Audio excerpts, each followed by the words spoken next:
देवगढ़ माटीर कथा आउ हे सुधी सज्जन ओलट बरे लीला होइब महायज्ञ पुणी सेठारे हेब रास मंडल जे नित्य जे लीला देवगढ़ जे मोर आस्थान तहिरे हेब आउ हे सुधी सज्जन आज से माटीर भक्त मान आसते हरिबोल धोबा बोल आनंद लीला चहटिबार समय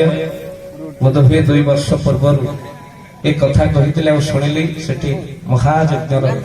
आयोजन करा जाउछि चरण अमृत मुक्त हबार समय आसीगला आउ भक्त बंधु खूब शीघ्र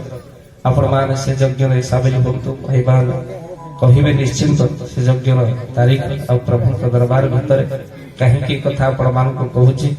गोटे पर गोटे मालिका सत्य आज से वाक्य सत्य होगा जाऊँगी भक्त बंधु आउ भक्त बंधु महाप्रभु दरबार भितर ठाकुर जो जो स्थान को बाछी भक्त मान जो अच्छे से खाली रही पारे से लीला सामिल हेबे बोल आनंदित आम तो आगे ये कार्यक्रम कले 3 राति शोबानी कि 5 राति कार्यक्रम शोबानी किंतु जे आयोजक सी मास मास धरी चिंतार शोबनी बोल आनंद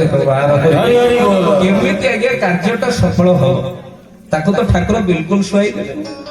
आउ भक्त बंधु महाप्रभु दरबार भितर ठाकुर दरबार भितर लीला पूर्ण हो नामर ध्वजा उड़ू केशवर बाना खाली उड़ीसा न जगत उड़ू बोल आनंद महाप्रभु पाखे प्रार्थना करवा हे ठाकुर तुम लीला पूर्ण हो कहीं तुम इच्छा पूर्ण हो महाबा भक्त बंधु आउ भक्त बंधु से लीलार स्तरी ओलट बर लीलार क्षेत्र आउ 16 मंडल भक्त एकाठी हबार जो स्थान देवगढ़ माटी देवता मान गढ़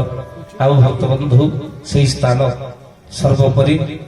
आगे आपण मानकर यज्ञ स्थली पलटिबा सत्संग प्रभुंकर हम आठ आनंद कौन है सुधी सज्जन कहीं कथा कहूँ आमर ये अपराध गुड़िक भितर पूजा शिखबार अच्छे कि भाव में पूजा अर्चना करा आउ सर्वोपरि आज गुरु अगस्ती शिष्य को दायित्व दे गले गुरु तो छोटिया कथा न देखते